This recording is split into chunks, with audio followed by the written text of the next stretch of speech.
that you've made it through the holiday season, you can look back with warm and fuzzy hearts and wish that your crazy conservative relatives would just stop being insane pod people and instead be just like you. Well, worry no more, because now, according to a new study from Yale, instead of avoiding your conservative relatives at the dinner table, you can just convert them to liberalism forever. One of us! One of us! All you have to do is convince them that they're invincible. It's that easy. The study was even picked up by the Washington Post, and I fucking love science, so you know the reporting is unbiased and super sciencey. Yes, science! The general narrative of the study is that conservatives are fearful people, and that by default, the more anxious or scared someone is, the more conservative they'll be. In fact, the news articles on this claim that by convincing conservatives that they're as invincible as Superman, Yes! I am invincible!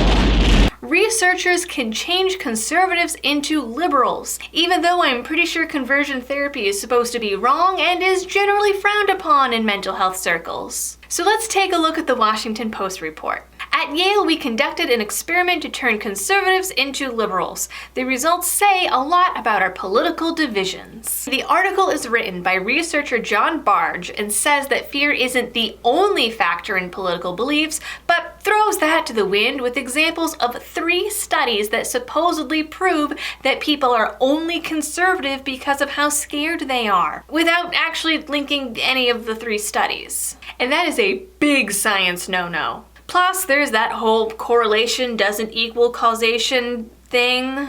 But don't worry, because Liberty Doll is on the job, and I found those studies through some deep, expert-level Googling just for your educational pleasure. The first study that Barge uses to prove his point was conducted at the University of California and supposedly took some 4-year-olds, asked their teachers if they were anxious at preschool, and then determined that the kids who were anxious became conservatives 20 years later. Non-anxious children became relatively liberal adults who were non-conforming and open to novelty, but were also self-dramatizing, judgmental, and had less impulse control. Anxious children became relatively conservative adults who were rigid and conforming, but also calm, moral-based, and ethically consistent. The second proof positive study found that conservatives have bigger amygdalas, which Dr. Barge calls the fear center of the brain, which is one of the amygdala's functions, but it also plays a big role in decision-making, memory, and learning. Recent studies have also shown that people with bigger amygdalas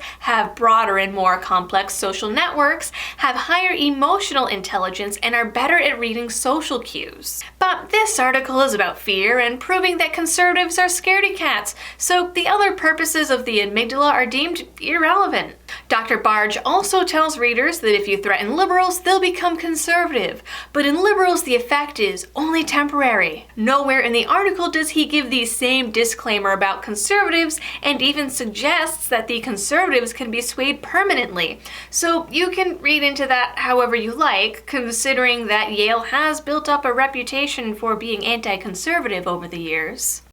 So how exactly do we achieve the cure for conservatives? By asking 300 people to pretend a genie granted them superpowers, and then asking them political questions in an online survey, which, by the way, is considered one of the least valid and reliable methods of research. After the intense imagination exercise, conservatives that were told to imagine they were as invincible as Superman suddenly became, quote, indistinguishable from the Democrats. But don't take that info to the bank just yet, because there's still a few things wrong here. It seems like the Washington Post article is actually a promotion for Dr. Barge's new book, rather than to report on genuine scientific findings, because the only place you can actually access the study itself is behind a paywall or by buying his new book. But in the name of science, I present to you Superheroes for Change. Physical safety promotes socially but not economically progressive attitudes among conservatives. Spoiler alert, the study says it's not so simple as turning conservatives into liberals. What actually happened is the conservatives temporarily answered questions about social change and inequality in a more liberal manner. Economically, their attitudes didn't change at all. So no, conservatives did not suddenly become liberal. The study itself also doesn't accuse conservatives of reacting more to threats like the WAPO article does.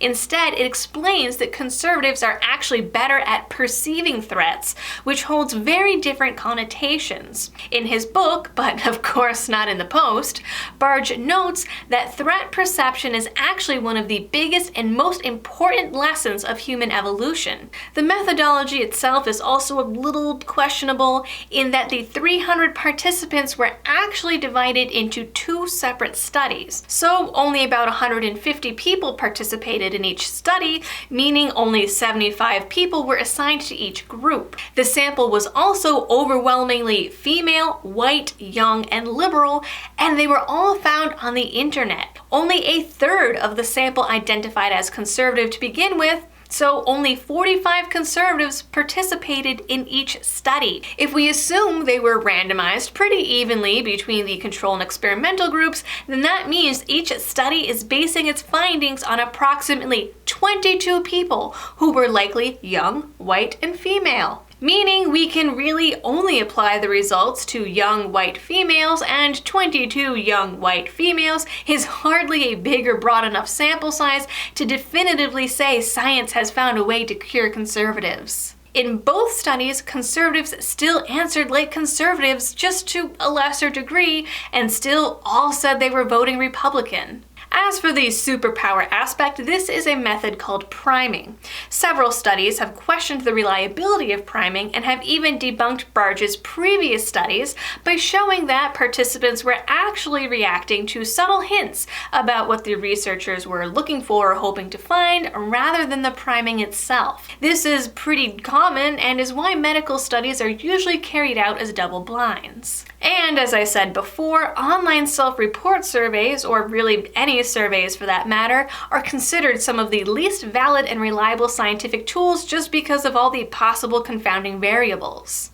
At best, this is a study that needs to be replicated with a broader sample and in a more controlled setting in order to determine how valid the results really are. But as it is, it's going to be used to continue the whole us versus them narrative and the idea that conservatives are mentally ill idiots that need to be cured.